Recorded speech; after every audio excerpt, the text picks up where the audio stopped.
Okay, sorry, my clicker stopped working then, but we're back on. Okay, so continually improve you, number 8.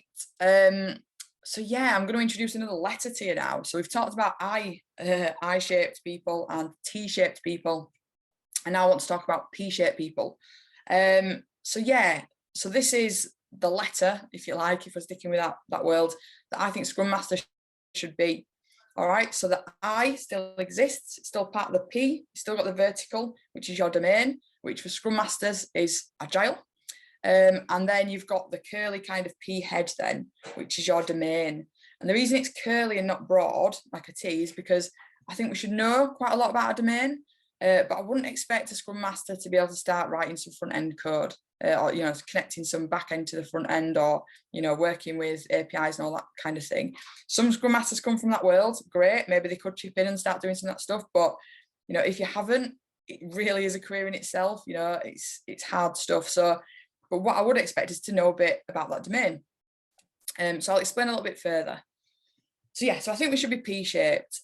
So the I then, you know, attached to the P, the vertical, the agile piece, that's our domain. Sorry, that's our expert area. Yeah, that really deep area of knowledge. So we should know about, you know, Scrum, Kanban, Agile, coaching, user stories, planning poker, the history of agility, new concepts, new ideas. We should be able to pull on all those things when our team needs it. We should be able to observe the team and think, yeah, some Kanban principles would be great here. Let's introduce some WIP limits for this team, or, you know, and talk to the team and coach them on the best tools to use. So that's our kind of deep expertise there. But then in terms of the domain, and I know it's controversial, but I do think we should have a certain amount of knowledge in that domain area. Yeah. So, you know, some examples, you know, I'm currently doing a full stack development course online. I'm certainly not going to be a developer, I can tell you that right now. But it's really, really interesting. Yeah. What inspired me? Someone on LinkedIn a while ago just put Scrum Masters who've never written a line of code, go write one. And I just thought, all right, I will.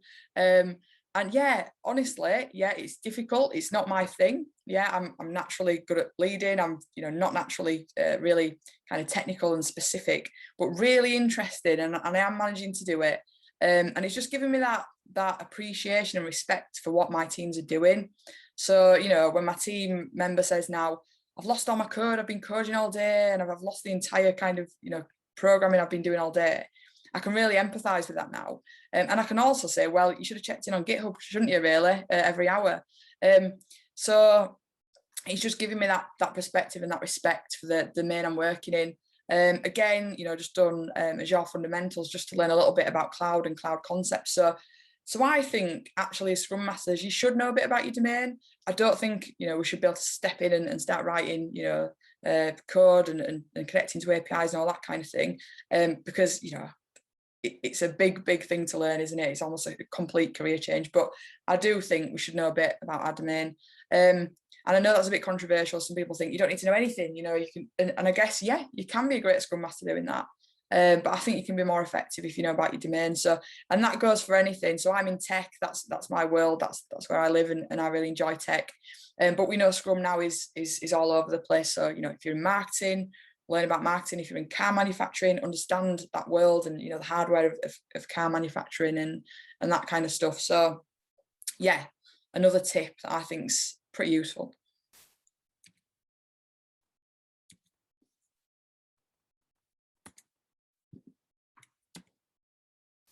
Okay, so the next one, number 9, protect your team like your land. Or warning, get off my Scrum team, rather than warning, get off my land. So yeah, serious stuff really. So I do think we should protect our teams just like you would your own land, because you want them to be effective, you want them to be kind of in their little bubble, and just kind of doing what they do best really. So, you know, protect them from the outside world. And these are some kind of things I find myself saying. So no, you can't borrow my back-end developer for a few days for non-product related work, yeah? Go away. No, it's not okay to insert additional stories mid-sprint. We're focused on our sprint goal. If you really need to put some work in, you know, then please wait till the end of sprint. We've got things planned for this sprint. We're focused on our sprint goal. No, we don't want to increase the number of people on the Scrum team and bring more work in.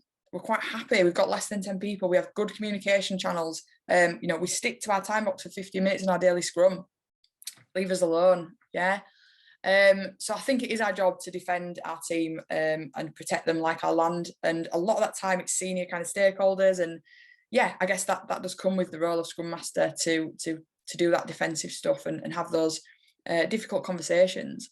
But we are just Scrum Masters, and absolutely recognise that sometimes you've got to say yes. You know, some companies are still very hierarchical, and if Mr. Director says do this now, sometimes you just got to do it, and it goes in the sprint backlog. That's fine, you know, if it's few and far between, and that's how the cookie crumbles at the place you're at. But make sure you make the ramifications of that really, really clear. Yeah, and be open and honest about it.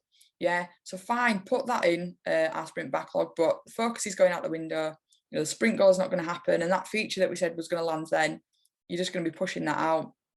Yeah, so make it really open and transparent, the effect that some of these, you know, things that leaders are trying to do are going to have on your team, because they might not realize, you know, that they are coming from this waterfall world where we could move resources around projects and all that kind of stuff. That probably was their world and their habit.